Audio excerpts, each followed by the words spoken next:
Hey folks, it's Rob, and welcome back. We're continuing our series today on the Monstrous Compendium Appendix for the Mystara setting. Welcome to part 39 of this series. We're getting there. We're in the S's. I know this is page 105, and it's also going to be page 106 because this is a two-pager split front back, so we're doing it this way again. I can't have both of these on up at the same time, thanks to my viewer. The next entry is also a two-pager front back, so we're just going to do this one today. Spirit, and it has two sub-items, the Druj and the Odic. Now, you see here we have a picture of someone's drawings of hands, and it's not just a someone's practice from art school. It is think more like Addams Family. These are like Thing, right? These are animated hands that move independently of them and by themselves. They are Druj. The Odic. The Odic is more like. I want to say it's more like the way a poltergeist is portrayed. It inhabits and possesses things and animates them. I think if you played Beyond the Supernatural, it's kind of like I don't know, it's a bit like the telekinetic monster, telekinesis monster. Well, let's get into it instead of me just prattling on. Yeah, it's not what you came here for anyway. So, climate/terrain. For the Druj, any. Odics, any non-desert land. Frequency, very rare in both cases. Organization, solitary in both cases. Activity cycle, night, yes. Diet, none. The Druj have high intelligence at 13 to 14, while the Odic is very intelligent at 11 to 12. Treasure type, nil. Might have H secreted away somewhere, but alignment, neutral evil. Not chaotic evil, neutral evil. Number appearing 1 in both cases. Armor class, -4. Now, again, this is descending armor class, so that's actually quite hard to hit. For example, in recent gameplay, I was facing a Gorgon. I needed to hit AC 2, and my second level halfling, of all things, needed to roll functionally a 17 to hit that target. So if I was faced with this, I would have to roll a natural 20 with that character. Before adjustments, of course. But because of the way to hit AC 0 in 2nd edition, this would be impossible to hit because this is functionally for that character -21, right? But it's in Beckme, which is what I was playing, you have a continuing set of 20s for a while. So that's the main criticism of older editions and different editions of Dungeons and Dragons people have that I feel is legitimate about THAC0 is that THAC0 flattens out the entire thing and makes a continuous line as opposed to having this plateau at 20 that exists for AD&D and for D&D. But moving forward, movement for the Druj, it flies at 9, but it has a maneuverability. So it can duck and dart and it can move around, but it's not faster than an unencumbered human. The Odic has a movement of 0. Yes. We'll get to that. The Druj has a hit dice of 14, and the Odic has hit dice of 16. To hit AC 0 for the Druj is 7, and for the Odic, 5. So to come back to that armor class point, just in case you're not familiar with me going on about this before, if the Druj has to hit AC 0 of 7, and it was attacking another Druj for some reason at -4, it would need an 11 or better on the roll of a d20 to hit the target. And this is not an unimpressive undead creature. This is quite capable, actually. Number of attacks, the Druj gets 1 or 4. The Odic gets only 1. Damage per attack for the Druj, now this depends on the kind of Druj it is. So for eye, nil. Hand, d4 strike. Skull gets a d6 bite, right? For the Odic, it's a d12 branch. That may be giving you a clue as to what that's going to be like. Special attacks for the Druj. Sorry, for the Odic, it's a d12 branch. For the Druj, special attacks are poison touch, spells, paralysis. For the Odic, its special attacks are poison touch, spells, charm, energy drain, which is, boy, is that ever a fan favorite. Energy drain. Druj has in its special defenses animate dead and immune to some spells, and the Odic has the same, animate dead and immune to some spells. Magic resistance, nil, no magic resistance in either case. For the Druj, the size is tiny, but varies. Obviously, how big is a human eye? How big is a human hand? How big is a human skull, right? Those vary significantly in size, but are never going to be bigger than basically much smaller than a human being, because it's only part of a person. And Odic, size medium, varies. Their morale is fearless at 20. They are, spoiler, undead. You really can't break morale on undead. You can turn them, potentially, with a cleric, but they don't break morale. A Druj is worth 16,000 XP, and Odic is worth 22,000. Spirits are powerful undead beings which inhabit the bodies or body parts of others. Creatures or parts of creatures animated by a spirit have a pale, decayed appearance and often emit a sickly green, blue, or purple glow. Though solitary, a Druj or Odic may be found in the company of 1d6 of its victims, hence the animated dead. Druj appear as body parts, a hand, an eye, a skull, floating or crawling around in a horrible way. Odics are formless creatures that take possession of normal plants, usually shrubs or small trees.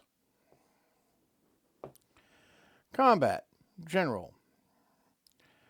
Being undead, spirits are immune to sleep, charm, and hold spells. They cannot be paralyzed or poisoned, nor are they harmed by cold-based attacks.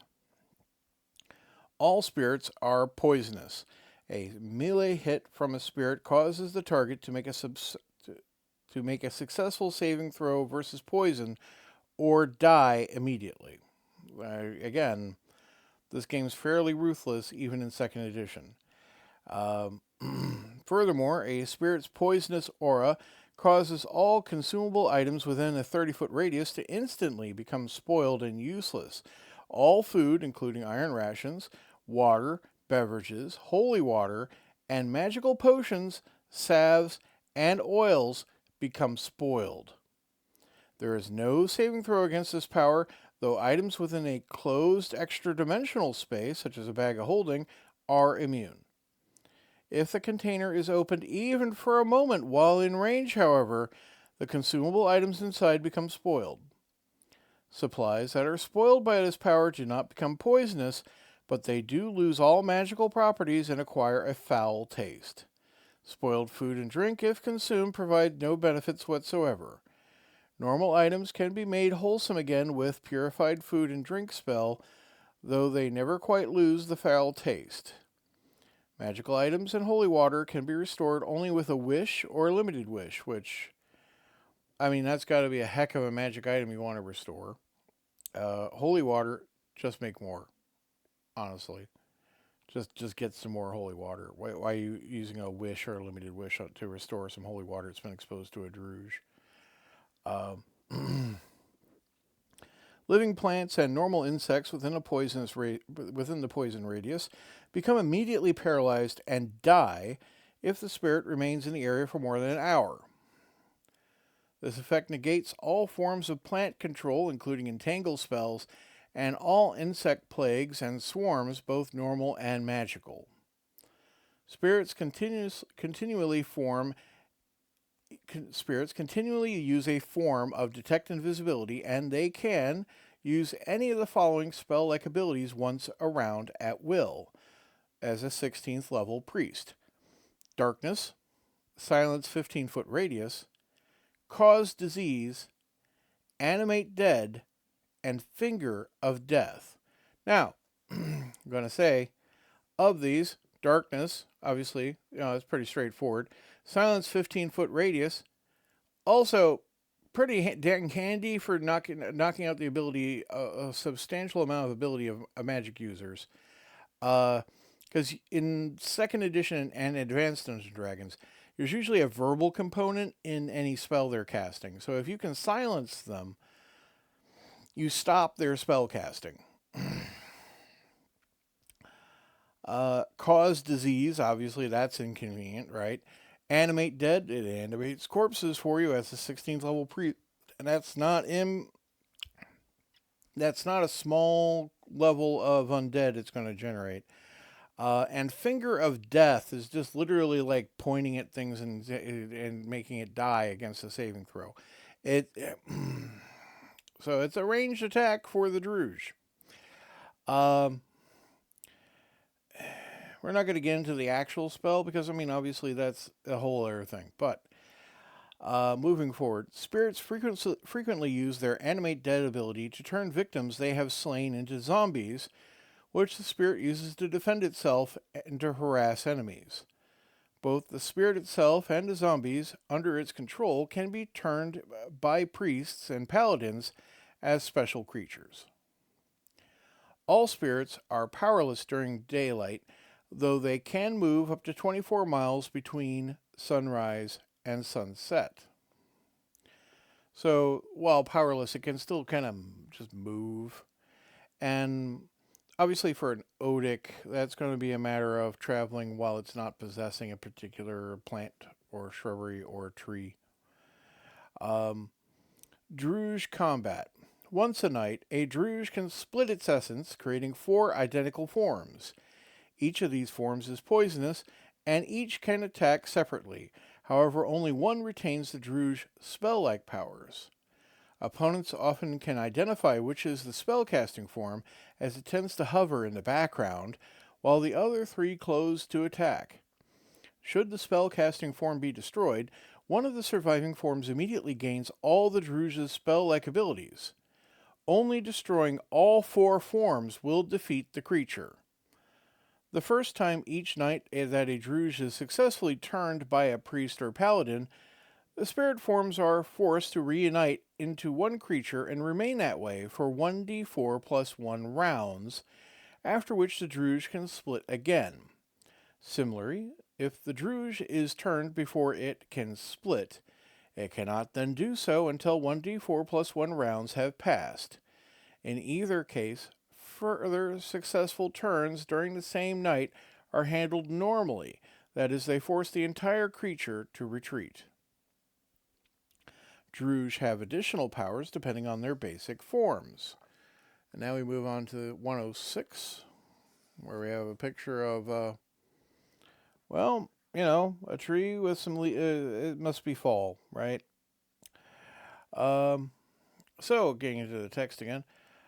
I, and not the Scottish affirmative, but like eyeball. An eye Druj darts about trying to touch its opponents. The touch inflicts no damage other than poisoning. An eye Druj can make a special gaze attack against one target each round in addition to its physical attacks. The victim must make a successful saving throw versus paralysis or be paralyzed for 1d4 turns. This attack has a range of 30 feet, and the victim need not meet the Druj's gaze to be affected. An eye Druj can automatically touch a paralyzed victim. Hand. A hand Druj inflicts 1d4 points of damage when it strikes a creature. It holds on thereafter, causing additional damage each round. The damage inflicted by its hold is 1d4 points plus the victim's armor class. Shield and dexterity adjustments do not apply. Let's finish the section. Even if character's base armor class is 0 or less, he or she still suffers 1d4 points of damage per round.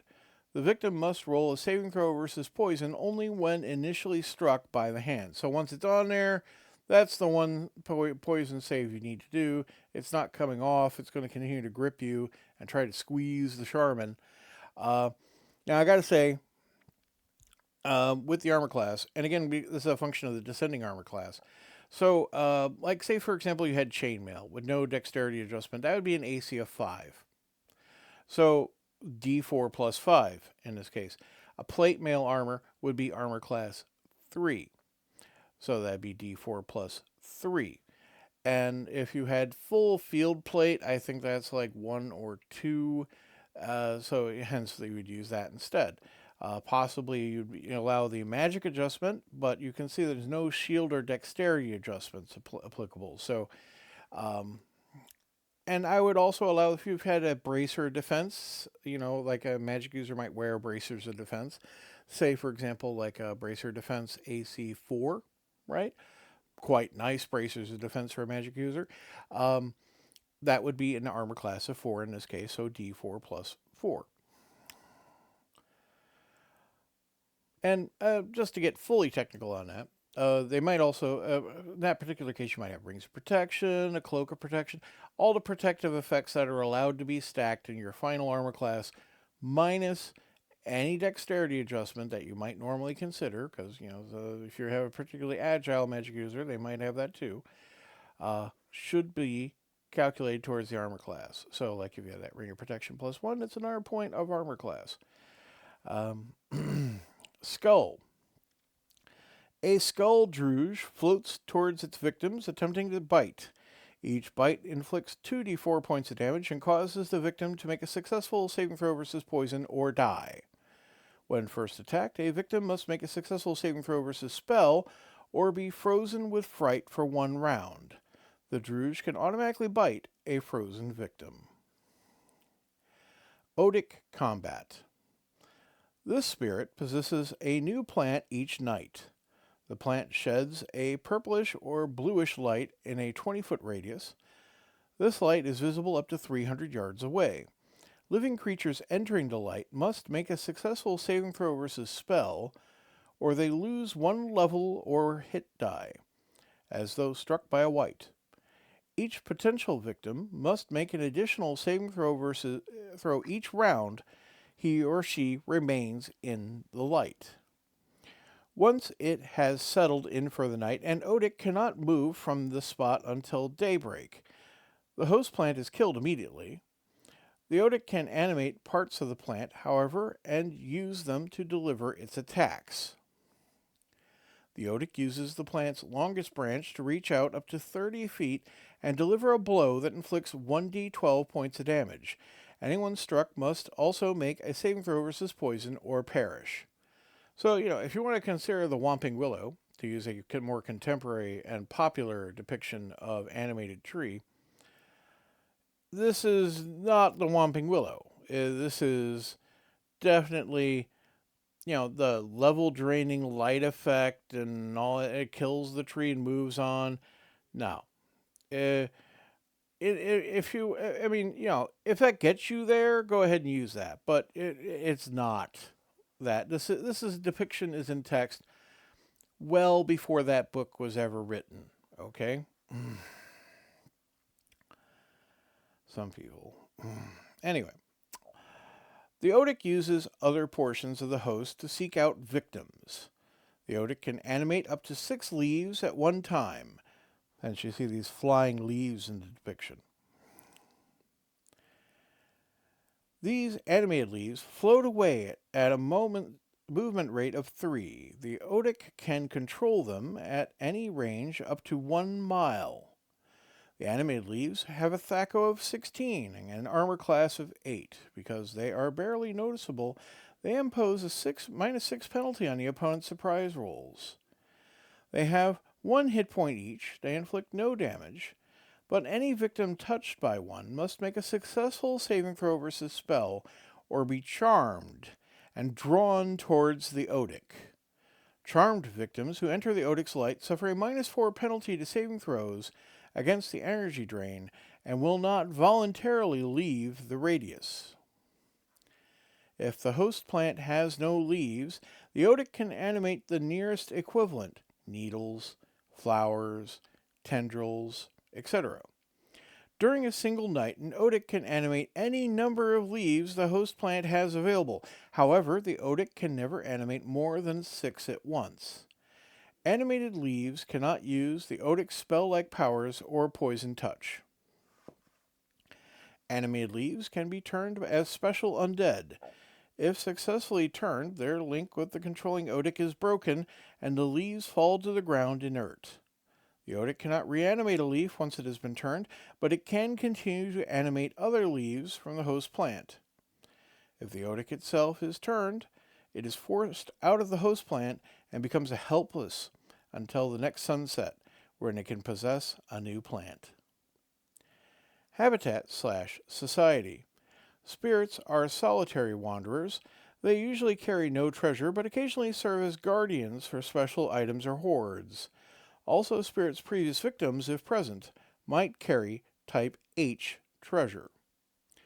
Druj are always encountered singly unless commanded by a powerful lich, evil priest, or similar evil power.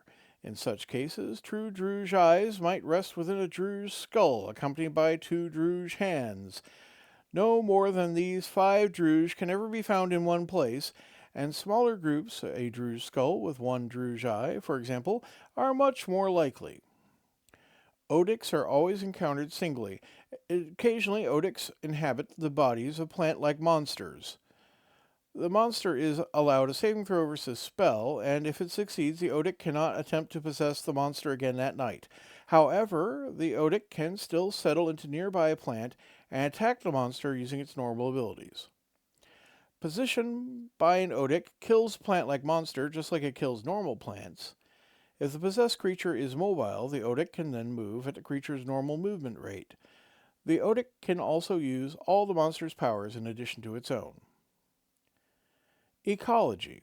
Like most undead, these spirits hate life and ruthlessly seek to destroy it whenever possible. It may be that spirits gain sustenance from the life forces of the creatures they slay, but hunger clearly is not their only motivation. As destructive as they are, spirits usually move on before they can cause any great local impact. Should one decide to settle down, however, the effects are disastrous, as the spirit tends to kill everything in its vicinity. You can totally imagine that an Odic with just sitting near an orchard, for example, would have plenty of leaves to take out any living creature nearby, be that rabbit, dog, man, horse, anything. They would all just be consumed by the Odic as it moves from tree to tree to tree, using all the leaves at its disposal to catch anything it comes near, leaving a dead, vacant, lifeless place that your party might encounter during the day. And then at night, the light, the possession, the going to the light. Oh, I must go to the light. I must approach. I must get in by this, where this tree is amazing. I must stay near it, as their life force is drained away, while the rest of the party might try to save them. There you go. Anyhow, that's going to be it for today, because the next one is also quite long, although one of my personal favorites, but we'll leave that for next time. Thank you very much for watching and for listening to me talk. And if you have anything you'd like to bring up about this, please feel free to bring it up below.